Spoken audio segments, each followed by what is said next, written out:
balikan.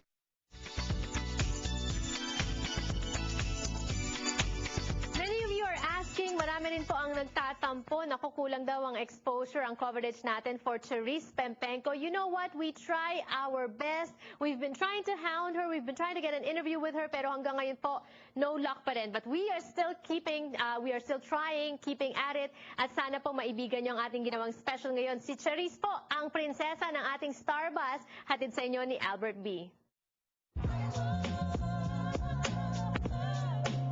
Mukhang di kaya ng ating pangangampanya sa Facebook to get Betty White to host next year's Oscars. Ang mga bigwig ng Academy ay nagbubulag-bulagan sa mga Facebookers saying that their decision on who will host next year's telecast ay hindi ma-impluensya ng ating pangangalampag sa Facebook. Si Elton John ay hindi idol, judge. Si musician Elton John has reportedly turned down an astounding $33 million offer para palitan si Simon Cowell sa American Idol after this season. Ang announcement kung sinong papalit sa trono ni Cowell ay balak i-anunsyo sa Idol finale later this month. Palapit na ng palapit ang summer full of big concerts, pero ito na siguro ang pinakamalaki.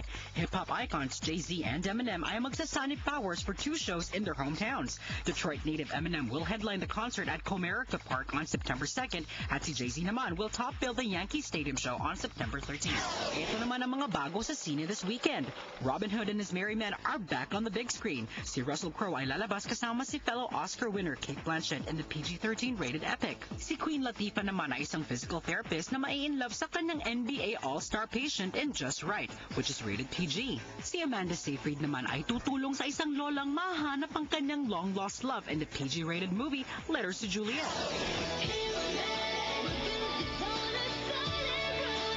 Congratulations and happy 18th birthday to our very own Charis. Pyramid is ranked #1 on the latest Billboard Dance Club charts at nagpasalamat si Charis sa kanyang mga fans on Twitter last Friday. Pero talbog tayo sa kanyang debut dahil nagbalik siya sa Oprah show para i-promote ang kanyang self-titled album.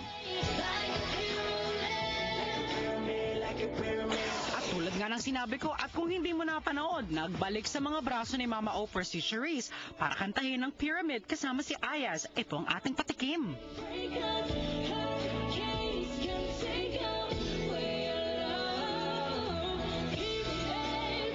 Saan ka pa? Para sa Star Buzz, Albert B. We love you, Charis, and we are so proud of you. Happy birthday, and sana one of these days makasama ka na namin dito sa set ng Kababayan LA. Sana po ay marinig nyo ang aming invitation for you, and we're still trying to get a hold of you as well. So sana, we're keeping our fingers crossed for that. Meanwhile, today on the show, natutunan po natin a little bit of history about Philippine design, at ngayon naman, history about Philippine music. Ito naman ang Usahay. Marami sa atin nakakaalam nito, marami rin hindi. It's a Visayan song, it's a love song, and I'll leave you with this one. Have a great weekend, everyone. Ako po si Janelle Song, inyong kababayan dito sa Los Angeles, and I'll see you again on Monday.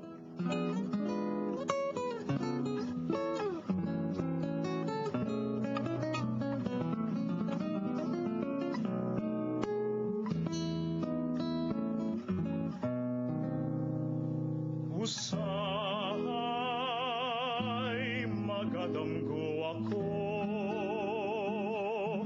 na ikawag ako nagkahigugmaan.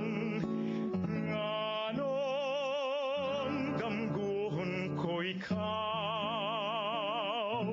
damguhon sa kanunay sa akong kamingaw.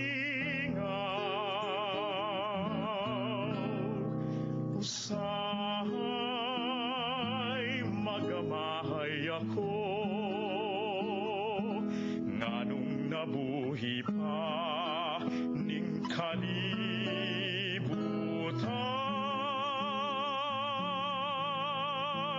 Nganon